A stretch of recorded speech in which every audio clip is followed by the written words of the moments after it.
سلسلہ ہدایت، قرآن، سنت اور اہل بیت علیہم السلام میں خوش آمدید۔ آج ہم سورہ صافات کا جائزہ لیں گے جو مکہ میں نازل ہوئی اور 182 آیات پر مشتمل ہے۔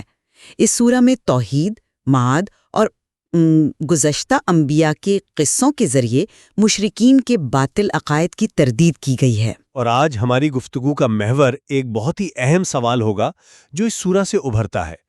کیا سورہ صافات ایک ایسا نقطہ نظر پیش کرتی ہے جہاں اللہ کی نصرت اور غلبہ وہ ایک حتمی اور ناگزیر الہی منصوبہ ہے، یا پھر اس کا اصل زور اس بات پر ہے کہ یہ فتح مکمل طور پر انسان کے اپنے اعمال، اس کی نیت کے خلوص اور ایمان کی پختگی پر منحصر ہے؟ بہت خوب۔ میرا نقطۂ نظر یہ رہے گا کہ یہ سورہ اللہ کی مطلق قدرت، اس کے وعدوں کی سچائی اور کائنات پر اس کے مکمل اختیار کو بیان کرتی ہے، جس کے تحت اس کے لشکر کا غلبہ یقینی ہے۔ اور میں یہ موقف پیش کروں گا کہ یہ سورہ دراصل انسانی اختیار، ذمہ داری اور ان شرائط پر روشنی ڈالتی ہے جن کو پورا کیے بغیر الہی نصرت کا وعدہ پورا نہیں ہوتا، یعنی اصل امتحان انسان کے انتخاب کا ہے۔ تو آئیے آغاز کرتے ہیں۔ اعوذ باللہ من الشیطان الرجیم، بسم اللہ الرحمن الرحیم۔ والصافات صفا فالزاجرات زجرا فالتالیات ذکرا ان الہکم لواحد۔ قسم ہے صف باندھنے والوں کی، پھر ڈانٹ کر چلانے والوں کی، پھر ذکر کی تلاوت کرنے والوں کی کہ بے شک تمہارا معبود ایک ہی ہے۔ یہاں فرشتوں کے منظم لشکروں کی قسم کھا کر کلام کا آغاز کرنا ہی اپنے آپ میں اس بات کی دلیل ہے کہ کائنات کا نظام ایک الہی حکم کے تحت انتہائی نظم و ضبط سے چل رہا ہے، اور اسی نظم کا تقاضا ہے کہ معبود بھی ایک ہی ہو۔ اس نظم و ضبط کی اہمیت سے تو انکار نہیں، لیکن میرا سوال یہ ہے کہ ان قسموں کا مقصد صرف کائناتی نظام دکھانا ہے، یا انسان کو یہ پیغام دینا کہ جس طرح فرشتے مکمل اطاعت میں صف بستہ ہیں، بالکل اسی طرح انسان سے بھی ایک مکمل اور منظم اطاعت مطلوب ہے۔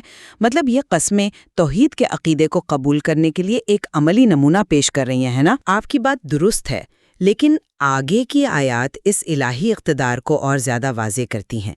اِنَّا زَيَّنَّا السَّمَاءَ الدُّنْيَا بِزِينَةٍ الْكَوَاكِبِ وَحِفْظًا مِّن كُلِّ شَيْطَانٍ مَارِدٍ إِلَّا مَنْ خَطَفَ الْخَطْفَ فَأَتْبَعَهُ شِهَابٌ ثَاقِبٌ۔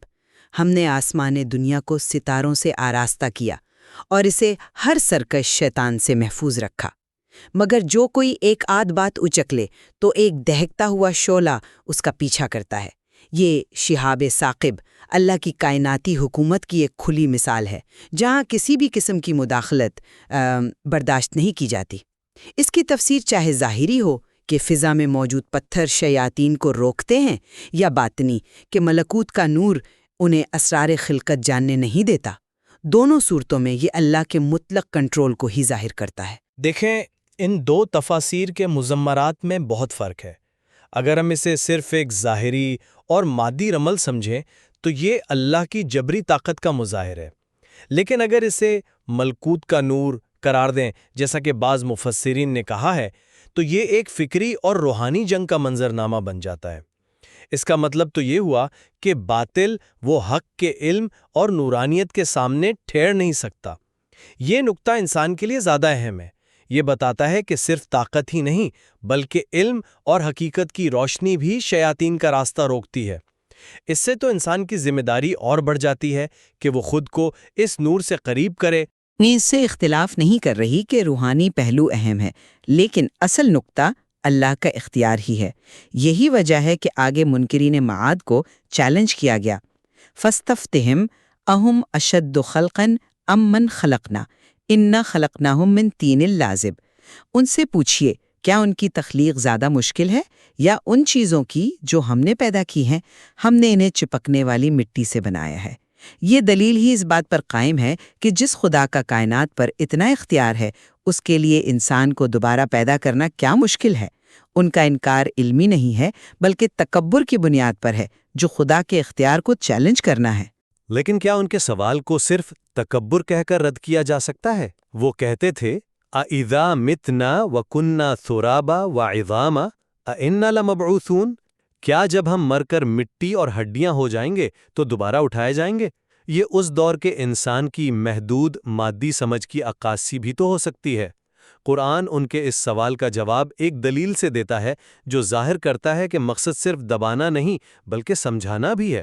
اصل مسئلہ ان کی ہٹ دھرمی ہے کہ وہ سمجھنا ہی نہیں چاہتے۔ اور اسی لیے قیامت کا منظر اتنی قاطعیت سے بیان ہوا ہے۔ فَإِنَّمَا هِيَ زَجْرَةٌ وَاحِدَةٌ فَإِذَا هُمْ يَنظُرُونَ، وہ تو بس ایک ہی چیخ ہوگی اور وہ اچانک سب کچھ دیکھنے لگیں گے۔ اس دن انہیں کہا جائے گا هَذَا يَوْمُ الْفَصْلِ الَّذِي كُنْتُمْ بِهِ تُقَذِّبُونَ، یہ فیصلے کا دن ہے جسے تم جھٹلاتے تھے۔ یوم الفصل یعنی جدائی کا دن، یہ اللہ کا حتمی فیصلہ ہے جو حق کو باطل سے اور اہل حق کو اہل باطل سے جدا کر دے گا۔ یہ الہی منصوبے کا ایک لازمی نتیجہ ہے۔ آپ اسے الہی منصوبے کا نتیجہ کہہ رہی ہیں، جبکہ میں اسے انسانی اعمال کا منطقی انجام کہوں گا۔ فصل یا جدائی اس لیے ہوگی کیونکہ ان لوگوں نے دنیا میں اپنے راستے خود جدا کر لیے تھے۔ قرآن آگے خود اس کی وضاحت کرتا ہے، جب گمراہ پیروکار اپنے پیشواؤں سے جھگڑیں گے اور ایک دوسرے پر الزام لگائیں گے۔ یہ مکالمہ ثابت کرتا ہے کہ وہ سب اپنے کیے کے ذمہ دار ہیں۔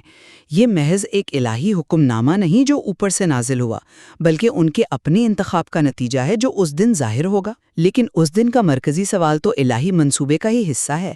آیت کہتی ہے وَقِفُوهُمْ إِنَّهُمْ مَسْئُولُونَ، انہیں روکو، ابھی ان سے پوچھ گچھ ہونی ہے۔ اور روایات کے مطابق یہ سوال ولایت امیر المومنین علی ابن ابی طالب علیہ السلام کے بارے میں ہوگا۔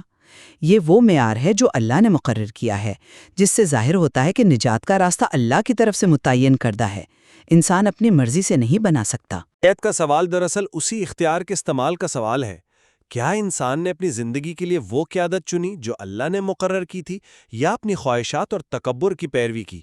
تو یہاں بھی مرکز انسان کا انتخاب ہی ہے۔ یہ کوئی ایسا پاسورڈ نہیں جسے یاد کر کے جنت میں داخل ہو جائیں، بلکہ یہ اس بات کا امتحان ہے کہ انسان نے دنیا میں حق کی پیروی کا کتنا اہتمام کیا۔ آئیے جنت اور دوزخ کے بیان کی طرف چلتے ہیں۔ قرآن کہتا ہے کہ اس عذاب سے صرف عباد اللہ المخلصین بچیں گے، یعنی اللہ کے خالص کیے ہوئے بندے۔ لفظ مخلص جسے خالص کر دیا گیا پر غور کریں، یہ اللہ کا انتخاب ہے، اس کی عطا ہے۔ یہ وہ لوگ ہیں جنہیں اللہ نے اپنی رحمت سے ہر شرک اور ریا سے پاک کر کے اپنے لیے چن لیا۔ جنت میں ایک شخص جب اپنی جہنمی دوست کو دیکھے گا تو کہے گا وَلَوْلَا نِعْمَةُ رَبِّي لَكُنْتُ مِنَ الْمُحْضَرِينَ، اگر میرے رب کی نعمت نہ ہوتی تو میں بھی آج تیرے ساتھ حاضر کیا جاتا۔ یہ اللہ کے فضل اور اس کے بچانے کا واضح اعتراف ہے۔ جی بالکل، لیکن اس مقام تک پہنچنے کا جو عمل ہے اسے نظر انداز نہیں کیا جا سکتا۔ کوئی شخص مخلص تب بنتا ہے جب وہ پہلے مخلص ہو، یعنی اخلاص اختیار کرنے والا۔ یہ ایک مسلسل جد و جہد کا نتیجہ ہے جس کے بعد اللہ اسے چن لیتا ہے۔ حضرت یوسف علیہ السلام کے بارے میں بھی یہی فرمایا گیا کہ وہ ہمارے مخلصین بندوں میں سے تھے۔ یہ مقام انہوں نے گناہ کے مقابلے میں ثابت قدم رہ کر حاصل کیا۔ تو وہ جنتی شخص جب نعمت ربی کا ذکر کرتا ہے تو اس سے مراد وہ توفیق اور ہدایت ہے جسے اس نے دنیا میں قبول کیا اور اس پر عمل کیا، جبکہ اس کے دوست نے اسے ٹھکرا دیا۔ اللہ کی نعمت سب کے لیے تھی، ایک نے اسے اپنایا، دوسرے نے انکار کیا۔ یہاں بھی انتخاب کا عنصر غالب ہے۔ اب انبیاء کرام کے قصوں کو دیکھیے، خاص طور پر حضرت ابراہیم علیہ السلام کا قصہ۔ وہ اللہ کے حضور قلب سلیم یعنی ہر عیب سے پاک دل کے ساتھ حاضر ہوئے۔ جب انہیں بیٹے کی قربانی کا حکم ملا تو انہوں نے اور ان کے بیٹے دونوں نے مکمل سر تسلیم خم کر دیا۔ یہ اللہ کی طرف سے ایک بلائے مبین یعنی کھلی آزمائش تھی۔ اس کے نتیجے میں اللہ نے انہیں نہ صرف ایک ذبح عظیم عطا کیا بلکہ رہتی دنیا تک ان کا ذکر بلند کر دیا۔ یہ اللہ کے منصوبے کی تکمیل ہے کہ وہ اپنے خاص بندوں کو آزماتا ہے اور پھر انہیں بلند درجات عطا کرتا ہے۔ آپ اسے اللہ کے منصوبے کی تکمیل کہہ رہی ہیں، میں اسے انسانیت کی معراج کہوں گا۔ قلب سلیم آسمان سے نازل نہیں ہوتا، اسے بنانا پڑتا ہے۔ شرک، کینے اور دنیا کی محبت سے دل کو پاک رکھنا ایک مسلسل انسانی جد و جہد ہے۔ حضرت ابراہیم علیہ السلام کی عظمت اسی میں ہے کہ انہوں نے اس آزمائش میں ثابت کر دیا کہ ان کے دل میں اللہ کی محبت کے سوا کچھ نہیں۔ ان کی کامیابی دراصل انسانی ارادے کی کامیابی ہے جس نے خود کو مکمل طور پر الہی مرضی کے تابع کر دیا۔ اور اسی تسلیم و رضا کا نتیجہ ہے وہ حتمی وعدہ جو سورہ کے آخر میں کیا گیا، وَلَقَدْ سَبَقَتْ كَلِمَتُنَا لِعِبَادِنَا الْمُرْسَلِينَ إِنَّهُمْ لَهُمُ الْمَنْصُورُونَ وَإِنَّ جُنْدَنَا لَهُمُ الْغَالِبُونَ، اور ہمارا فرمان ہمارے بھیجے ہوئے بندوں کے حق میں پہلے ہی صادر ہو چکا ہے کہ یقیناً انہی کی مدد کی جائے گی اور ہمارا لشکر ہی غالب آئے گا۔ یہ ایک مطلق اور غیر مشروط وعدہ ہے۔ یہ اللہ کی سنت ہے کہ آخرکار غلبہ حق اور اس کے ماننے والوں کا ہی ہوگا۔ لیکن اس وعدے کو مطلق اور غیر مشروط کہنا میرے خیال میں تاریخ اور خود قرآن کی دیگر آیات کی روشنی میں تھوڑا مشکل ہے۔ تاریخ گواہ ہے کہ اہل حق کو بسا اوقات ظاہری شکست بھی ہوئی ہے۔ جنگ احد اس کی سب سے بڑی مثال ہے، جہاں ایک حکم کی نافرمانی نے فتح کو شکست میں بدل دیا۔ اس کا مطلب یہ ہوا کہ جندنا یعنی ہمارا لشکر ہونا صرف ایک دعویٰ نہیں بلکہ اس کی کچھ شرائط ہیں: ایمان، تقوی، اطاعت اور اتحاد۔ جب یہ شرائط پوری ہوں گی تب اللہ کی مدد آئے گی۔ تو یہ وعدہ مشروط ہے ان شرائط کے ساتھ جو انسان کو پوری کرنی ہے۔ غلبہ آسمان سے نہیں اترتا، اسے زمین پر کردار اور عمل سے حاصل کرنا پڑتا ہے۔ تو آج کی گفتگو کا خلاصہ یہ ہے کہ سورہ صافات اللہ کی حاکمیت، اس کے کائناتی نظام اور اس کے انبیاء سے کیے گئے وعدوں پر زور دیتی ہے۔ یہ واضح کرتی ہے کہ توحید ہی کائنات کی بنیاد ہے اور یوم الفصل میں اللہ کا فیصلہ ہی حتمی ہوگا اور اس کا لشکر غالب آ کر رہے گا۔ اور میری نظر میں یہ سورہ اس حقیقت کو واضح کرتی ہے کہ اللہ کی حاکمیت اور اس کے وعدے انسانی اختیار اور عمل سے جڑے ہوئے ہیں۔ نجات کا راستہ قلب سلیم بنانے اور مخلص بننے کی جدوجہد سے گزرتا ہے۔ فتح اور غلبے کے لیے اللہ کا لشکر ہونے کی شرائط کو پورا کرنا لازمی ہے۔ ہر قدم پر انسان کا انتخاب ہی اس کے انجام کا فیصلہ کرتا ہے۔